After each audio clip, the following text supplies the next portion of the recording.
I flew 24 hours from Europe to celebrate Thanksgiving with my family.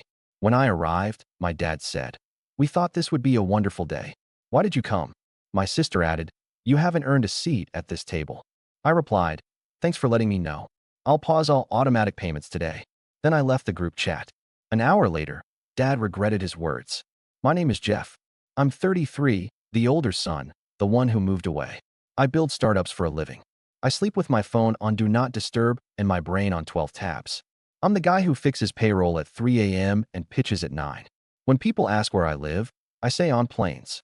It's mostly true. I booked the ticket because I wanted to do something normal for once. Thanksgiving. Turkey. Bad jokes. Old smells. I flew 24 hours from Europe, 3 connections, 1 broken seat, and a baby who screamed in my ear like a fire alarm the entire Atlantic. I walked out of the airport in a wrinkled hoodie with a suitcase full of gifts and a paper bag of pastries I queued for at 5 a.m. in Paris because my mom loves almond croissants. I texted the family chat, landing, 20 minutes away. No one answered. The Uber turned into my parents' street, past the lawns I used to mow for free because family doesn't keep score. My chest got tight the way it always does when I see the old mailbox with the faded gold letters. I grabbed the pastries, the suitcase, my laptop bag, because I can't leave it anywhere without getting hives, and walked up the steps. The door opened before I could knock. My dad stood there in a brand new sweater, the kind he buys to look casual. He looked me up and down like I was a package delivered to the wrong house. "We thought this would be a wonderful day," he said, voice flat. "Why did you come?" I blinked. Jet lag hit me sideways. "Because it's Thanksgiving? I told you last week." From the dining room, my sister's chair scraped. She leaned back so I could see her face, already loaded. "You haven't earned a seat at this table," she said. Calm. Practiced. Like she'd rehearsed it in the mirror. The house went very quiet. The TV in the living room kept playing a football game to an audience of no one. I stood there with the pastries cooling in my hands, my suitcase knocking my shin, and something inside me did a small, precise snap. "Okay," I said. Just that. No speech. No scene. I stepped inside, set the pastry bag on the entry bench I built with my dad when I was 15, and looked around like I was visiting a museum of a life I didn't own anymore. Mom appeared in her apron, wiping her hands. She saw me, saw the pastries, saw the clock. Her smile didn't reach her eyes. "Wash up," she said. "Dinner's at 2. If you're staying." "If I'm staying." I took a breath that tasted like cinnamon and old dust and swallowed hard enough to hurt. I didn't walk to the sink. I didn't pick a fight. I just stood there and cataloged details because that's how I survive. The curve of the light over the table, the turkey resting under foil, my sister's phone face down, but still lighting up with messages. "Jeff," Dad said, impatient now. "Close the door. You're letting the heat out." I closed it. I kept my mouth shut. I watched. The scene printed itself into me line by line. And for the first time in years, I felt something colder than the Chicago air wash over me. I was done auditioning for this part. When I was a kid, money was a religion. We tithed to college funds that weren't mine. We worshipped at the altar of sacrifices we make for family, which meant my dad worked double shifts and my mom wrote long spreadsheets about where every dollar went. The numbers always knew my sister's name. Travel soccer, violins, camps, tutors. "She's got potential," Mom would say. "We're investing." I had potential too. It just didn't fit their brochure. I took apart old computers. I sold candy at school with a markup and a loyalty punch card before I knew those words. I mowed lawns and built a website for the local bakery. When I said, maybe I could start something, Dad said, "Start by getting a real job." Mom said, "Don't embarrass us." So I got a real job. I wrote code at a desk under bad lighting and did a startup at night on a secondhand laptop with a fan that sounded like a hairdryer. I paid my own phone plan at 19. I paid rent at 20. At 24, I left for Berlin because an investor said, "Come build it here." And I thought if I put an ocean between us, the family rules would stop chasing me. They didn't. Distance just made the rope longer. At first, I sent money because I could. Little things. New tires for Mom's car because the snow is bad this year. A hospital bill because the deductible is brutal. My sister's temporary stopgap until her internship pays, which morphed into monthly temporary help. No one asked nicely. It was assumed, the way you assume gravity. "You're doing so well," Mom would say. "We're so proud of you." Proud meant, "We have your routing number." When I visited, I brought gifts, receipts, and apologies. I didn't bring my work. I learned early that if I said, "We shipped," my dad heard, I think I'm better than you. If I said we raised, my sister heard, you owe me praise. So I stopped saying anything. I let the money talk. Bad habit. Last year was a blur. We launched, got slammed, pivoted, found product market something, and closed a round that made our runway look less like a cliff. I didn't post it. My co-founder did because he's normal. My mom texted a screenshot with, wow, and you never even told us. 2 minutes later, your sister's new job is in consulting, big deal, big clients. 4 minutes later, a link to my sister's LinkedIn with 30 hashtags. I typed congrats and deleted it. I typed proud of her and deleted that too. I sent a thumbs up like a coward. Payments grew roots. Automatic payments to my parents' mortgage. Set up the year dad's company cut hours. A recurring transfer labeled school for my niece's daycare. My sister's credit card that somehow, magically, forwarded bills to my email. I told myself I was doing what a good son does. I told myself I was lucky. It's easy to be generous when you convert euros into dollars and don't do the exchange rate in your head. But generosity became a leash. We're a team, Mom said when I asked if we could pause one of the transfers after a bad month. Your sister is drowning. I paid. Next month, Dad sent me a photo of the new grill. Family needs joy. I paid. When the startup hit a weird dip and I stopped taking a salary for a quarter, I kept paying and ate instant noodles like I was 22 again. I didn't tell them. If I said, we're tight, Dad would call me irresponsible. If I said, I'm stressed, my sister would post a quote about boundaries and send me a Venmo request for brunch. I tried to set small lines. Hey, the credit card is for emergencies. She replied. I had nothing to wear to the conference. I wrote, then don't go. She wrote, wow, you've changed. Mom called. She's networking. Be supportive. I paid. The language shifted. Can you help? Became you'll cover this. Thank you became send it before Friday. If I didn't reply in an hour, my dad added a thumbs down in the chat like he was grading me. The night I finally said, we can't keep doing this, my mom said, you live in Europe. You don't know what groceries cost anymore. My sister sent a screenshot of a $300 grocery bill and wrote, tell me what to put back, banker. It wasn't just money. It was positioning. At Thanksgiving 2 years ago, on Zoom, my sister joked, Jeff's our family ATM, and everyone laughed like it was a cute nickname. I muted myself and stared at my own face in the tiny square and saw a person who'd built something for strangers and nothing for himself. Then came this November. I asked early if they wanted me home. Mom wrote, it's up to you. Dad wrote nothing. My sister wrote a 3-paragraph update about her promotion track and ended with, anyway, seats will be tight. I read that part twice. I booked anyway. I told myself I was being dramatic. I told myself things would be different in person. They always are, right? People behave better when you're standing in the doorway holding the pastries they like. The night before my flight, I stayed up late clearing tickets for the team and setting my out of office. I threw my hoodie in the wash so I wouldn't smell like airports. I printed boarding passes because I secretly love paper. I picked a window seat so I could watch clouds and imagine my childhood street as a piece on a map, small and harmless. I messaged the group, flying in. Land at 10:20. I'll grab a ride over. Need me to bring anything? Silence. At the gate, a man in a Cubs hat asked where I was headed. Home, I said. On the plane, I wrote a toast in my notes app in case Dad asked me to say something. It was corny and sincere and mentioned how my sister kept the house loud when I left for college and how that was secretly comforting. I fell asleep on the last leg, phone face down on my tray, the toast open, half finished. Then the door opened at my parents' house, and Dad asked, why did you come? And my sister said, you haven't earned a seat. In the silence that followed, something old in me, some kid who wanted to be picked, stood up, took a bow, and left the stage. I put my bags by the coat rack. I could feel Dad waiting for me to apologize for existing in his doorway. I didn't. I walked to the kitchen, washed my hands, and looked at the fridge. There were photos of my sister holding wine with captions in cursive on magnets. Boss lady. None of me. Not even the one Mom used to keep of me at 14, holding the science fair ribbon. Sit. Mom said, pointing at a stool like I was 12. I sat. The countertop was cool under my palms. My sister rolled her eyes at me and whispered to Mom, loud enough, we said the list was full. He always makes it about him. I looked at Dad. I flew 24 hours. He shrugged. So. The football game roared, and for a second, it was a normal holiday.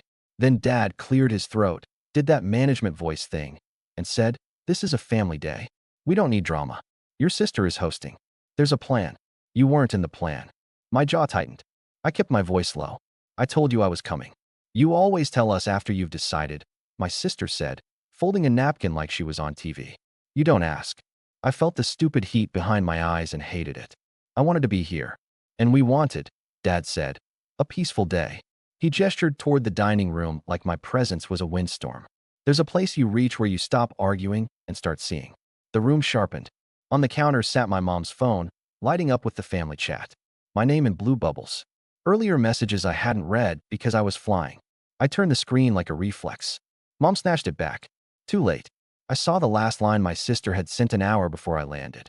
If he shows up, we stick to the seating chart. My voice came out steady.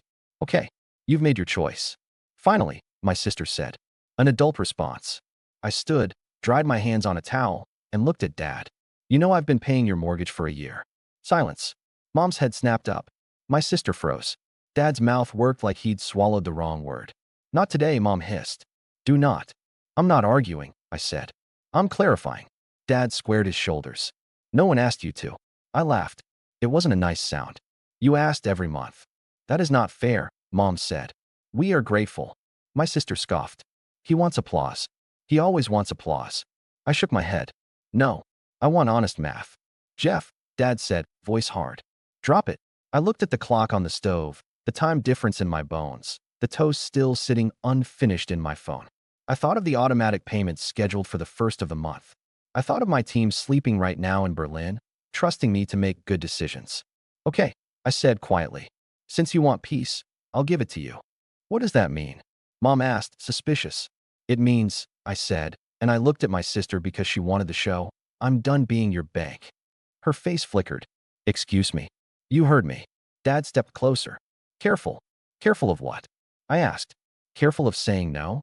He opened his mouth, closed it, opened it again. I flew here to be with you, I said. You told me I hadn't earned a seat. Consider the account settled. The room went cold. Mom whispered, we can talk later or not. No, I said. We're done talking later. I'm leaving the chat. And I'm pausing all automatic payments today. My sister laughed like I told a joke she planned to repost. Go ahead, big man. I nodded. I will. And that was the breaking point. The quiet, clean slice between the life where I kept paying to be tolerated and the life where I didn't. I didn't slam doors. I didn't throw the pastries. I took my suitcase, my laptop bag, the paper bag of almond croissants, and walked back into the cold. The sky was a gray lid. My phone buzzed with a delayed flood. Airport Wi-Fi must have caught up. Messages stacked from the family chat like a timeline of a mistake I kept making. I ordered an Uber to the hotel by the lake. On the ride, I opened my banking app. Titles I'd written in nicer times stared back at me. Dad's house. Niece school. Fam's safety net. I felt ridiculous and weirdly tender toward my past self, the one who believed that names could make giving less lopsided. I toggled each one off. Confirm. Confirm. Confirm. I scrolled to my sister's card, the one with the spa charges and the work shoes that cost more than rent in my first apartment. I moved it to inactive. I screenshotted the page because I knew they'd say I didn't tell them. I didn't send it. Not yet. At the hotel, the front desk clerk looked at my face and said, long day? I nodded. Family, I said. He winced in solidarity and handed me a key card and a bottle of water like a prescription. Upstairs, I showered off the airplane and the house. I put on clean jeans and a hoodie that didn't smell like 12 time zones. I called my co-founder. He answered on the first ring, sleepy. You okay? Yeah, I said. I just did a thing. He listened. He always does. When I told him the exact words Dad said in the doorway, he was quiet for a long beat. You know you did the right thing, he said. I know, I said. Then, I think I know. We talked for 20 minutes about everything except work. When we hung up, I felt like the ground under me had a shape again. I ordered room service turkey because it was Thanksgiving and I am a cliché. While I waited, I drafted a message to the family chat. Short, clear. Hey, I'm at a hotel. I flew to be with you. You made it clear I wasn't welcome. I'm pausing all payments until we can have an adult conversation with boundaries and timelines. I won't be attending dinner. I didn't send it yet. Not because I was scared. Because I wanted the decision to be calm, not a reply to adrenaline. I turned on the TV. Football again. It sounded like background noise to a life I didn't belong to anymore. Room service knocked. The turkey was too salty, the mashed potatoes perfect. I ate all the mashed potatoes, half the turkey, and one almond croissant. I put the rest in the minibar like an idiot and laughed out loud in an empty room. At 2:05 p.m., my phone lit up. Where are you? From Mom. Then three dots. Then nothing. At 2:09 p.m., from Dad. You're being dramatic. Get back here. At 2:12 p.m., from my sister. Grow up. People are asking where you are. I stared at the three messages and felt my heart slow down. I wrote the note I drafted. I added, do not call me until tomorrow. I hit send. I left the chat. Silence is a sound you have to get used to. It takes a while. The first minutes felt like standing after a long flight when your legs don't trust you. At 3:03 p.m., Dad called. I watched it buzz. I let it go. Then he called again. Then again. I put the phone face down on the nightstand and turned off Wi-Fi like a superstition. At 4:10 p.m., Mom texted a photo of the table. My chair was empty. My sister had placed a decorative pumpkin there like a joke and captioned it, Seasonal Jeff. I turned my phone over and didn't look at it again. I walked by the lake as the city lit up. A kid threw bread to geese and screamed when they got bold. A couple argued softly on a bench about which cousins to visit at Christmas. My hands were cold in my pockets. I felt light and sick at the same time. Back at the hotel, I opened my laptop. I didn't code. I made a spreadsheet, old habits, called Family.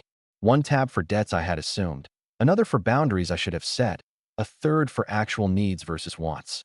I wrote sentences in the margins, like a user manual for a new version of me. Any money I send must have an end date. Any help must be tied to a plan, not a vibe. No is a complete sentence. I slept badly. Every dream was a version of the doorway. Dad saying the same sentence in different voices. At 7:02 a.m., my phone rang again. Dad. I answered. His voice was tired. I shouldn't have said that. Yeah, I said. He exhaled. Your sister, she wanted a host. She wanted it perfect. Perfect didn't need to include humiliating me. A pause. In my ear, I heard kitchen sounds, the clatter of regret. We're family, he said, like that fixed the math. Exactly, I said. We counted on you, he said quietly. We shouldn't have. Those words felt like tiles clicking into place. Dad, I said calm. It's not about counting on me. It's about counting it all. I don't follow. I swallowed. You never asked what I could actually afford. You assumed I could always give because I left. Because my life looks shiny on your screen. I stopped taking a salary for 3 months this summer. I kept paying everything. You bought a grill. Silence. In the background, Mom said something I couldn't catch. Dad cleared his throat. We didn't know, he said. Because you didn't ask. I let it sit. He let it sit. Finally, he said, come by. We'll talk. Not today, I said. Tomorrow. Noon. No yelling. No triangulating through Mom or my sister. Just us. I'll bring statements. You bring a pen. He almost laughed.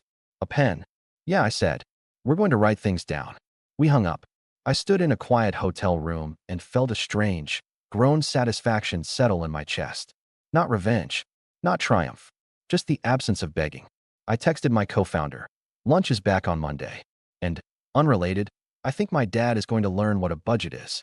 He replied with a thumbs up and a gif of someone closing a valve. The next day, I took the train to my parents' house with a folder in my backpack. I didn't bring pastries. Dad met me on the porch without the new sweater. He looked smaller somehow. We sat at the kitchen table with black coffee and no football. I opened the folder. Screen transfers. Monthly totals. A list of payments the last 2 years. I'm not asking for anything back, I said. I'm asking for a plan. We went line by line. Mom joined an hour in, quieter than I've seen her. My sister hovered in the hallway and then disappeared when it got real. This one, Dad said, pointing to Dad's house. We can pause. Well, figure it out. Good, I said. Because I paused it yesterday. He nodded like a man tasting medicine. Okay. Daycare. Mom asked, voice watery now. How long until? End of current term, I said. 2 months. Then I'm out. I'm not the parent here. She closed her eyes. Fair. My sister texted me from upstairs, as if we weren't in the same house. You're cruel. I put my phone face down. This one, I said, tapping emergency fund. We keep, but it's a line with a cap, and if it's used, you send a receipt within 24 hours. If the word spa appears, I cut it. Dad snorted despite himself. Deal. We wrote it down. We wrote it all down. When we finished, Dad looked at the paper like it was a map out of a maze he built by accident. He tried to say thank you. It caught in his throat. I didn't make it easier. I just nodded. As I stood to leave, Mom touched my sleeve. We were unkind, she said, not quite looking at me. You were, I said. We're trying, she said. Try harder, I said, and I didn't say it mean. I said it like I would to a teammate. On the porch, Dad cleared his throat. About yesterday, he said. I know, I said. An hour later, you regretted it.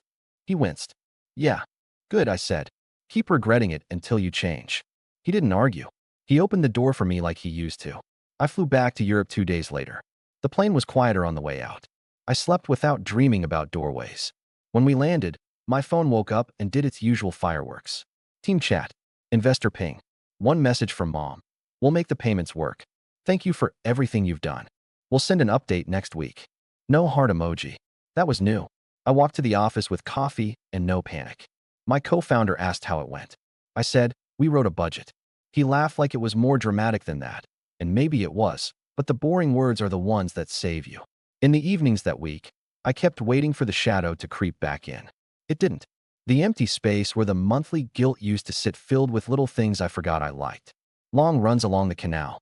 Cooking for friends without checking my phone during dinner in case a family bill needed approval. I caught myself humming in the copy room and almost apologized to nobody. 3 small things happened.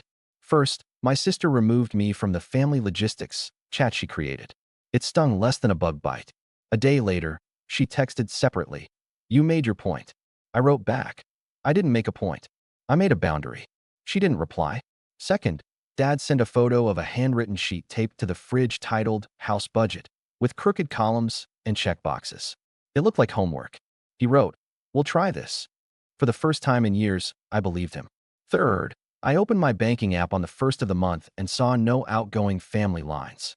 The quiet felt like a new apartment, echoey, full of possibility. Here's what I kept. I still love them.